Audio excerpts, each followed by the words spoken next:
sedang ada bahaya besar. Pengalaman di Purwakarta bagaimana saya dan kawan-kawan, para kiai, para ulama di Purwakarta, saudara, melawan habis-habisan agar Purwakarta tidak dijadikan sebagai kota berhala, saudara. Dirubah jadi kota kiai, kota santri menjadi kota berhala. Nggak boleh Jawa Barat dirubah menjadi provinsi berhala, betul? Dan kepada Bupati Purwakarta, Dedi Mulyadi, kalau anda serius mau perang, jangan gunakan masyarakat.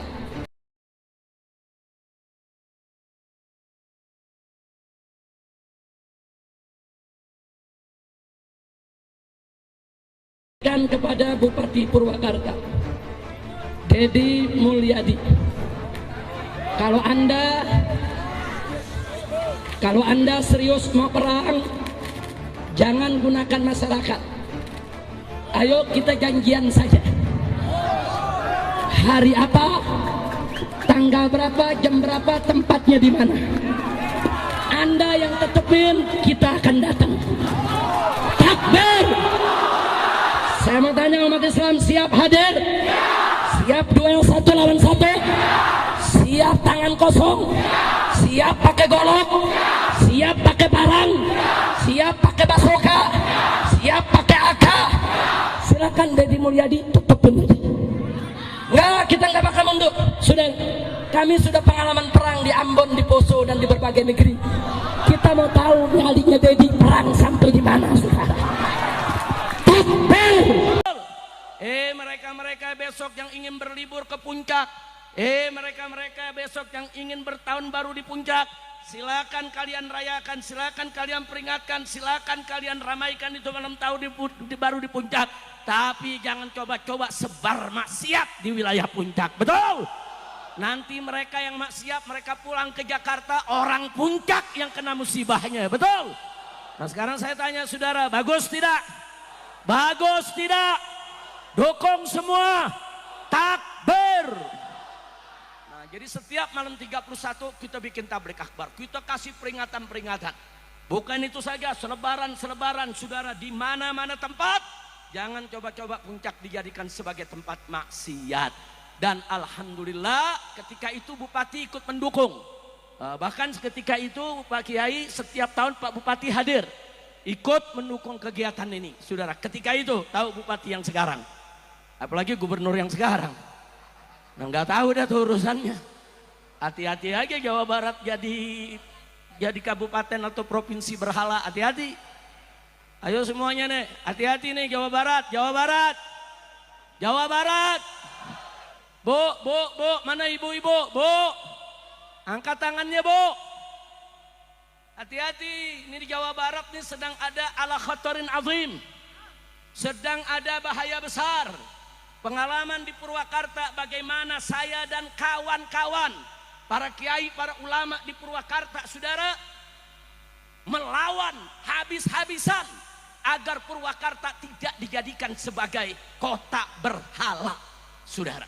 Dan saya tidak mau terjadi Jawa Barat ini, saudara, karena yang bersangkutan pernah mimpin Purwakarta, dirubah jadi kota kiai, kota santri menjadi kota berhala. Nggak boleh Jawa Barat dirubah menjadi provinsi berhala, betul?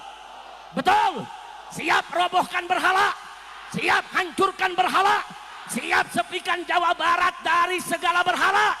Takbir! Saudara, pilkada boleh kalah, tapi perjuangan Islam nggak boleh kalah, betul? Betul? Pilkada kita kalah, tapi bukan berarti perjuangan Islam kita berhenti, betul? Siap tetap berdakwah, siap tetap beramal ma'ruf nahi munkar, siap untuk lawan kemusyrikan, siap untuk terus sebarkan Islam. Takbir! Sallu ala nabi.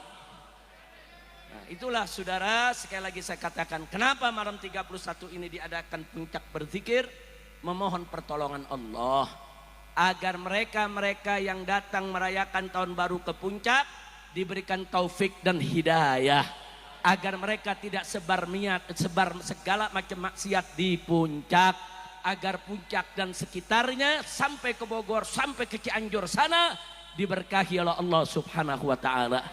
Amin ya Rabbal. Itu toleran. Cuman orang Jawa Barat adalah tidak berani menghadapi orang yang intoleran.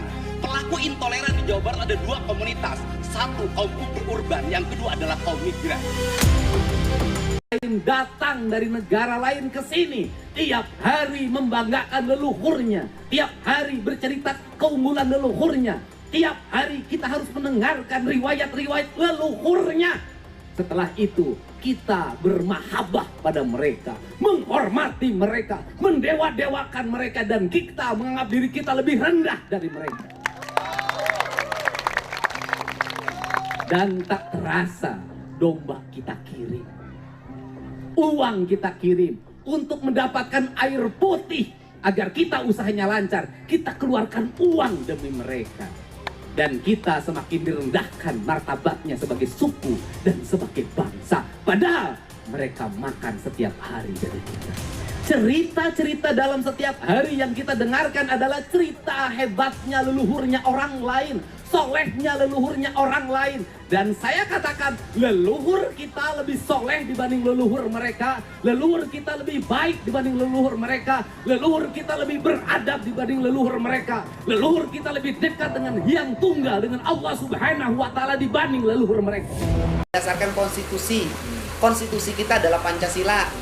Pancasila nanti diterjemahkan dalam berbagai peraturan perundang-undangan. Pertanyaannya adalah, ada nggak undang-undang yang melarang perilaku seperti saya? Oke, misalnya ada nggak undang-undang yang larang bikin patung?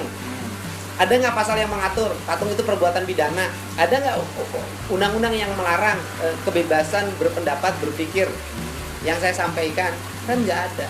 Yang menjadi problem kita hari ini adalah konstitusi dikalahkan oleh persepsi.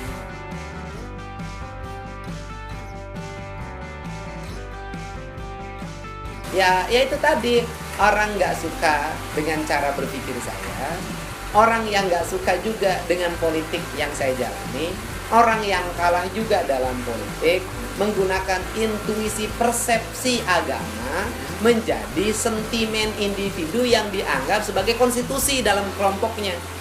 Masa konstitusi negara dikalahkan oleh konstitusi kelompok? Masa polisi kalah sama laskar? Oh, nggak ada masalah pribadi. Yang ada adalah perbedaan gagasan dan pandangan. Saya memandang Sunda adalah sebuah sistem nilai yang hidup dan mempengaruhi diri saya. Orang lain menganggap itu bukan. Saya memandang bahwa Islam itu bisa diterjemahkan dalam seluruh nilai-nilai yang berkembang pada sebuah wilayah, rahmatan lil alamin. Orang lain memandang tidak bisa.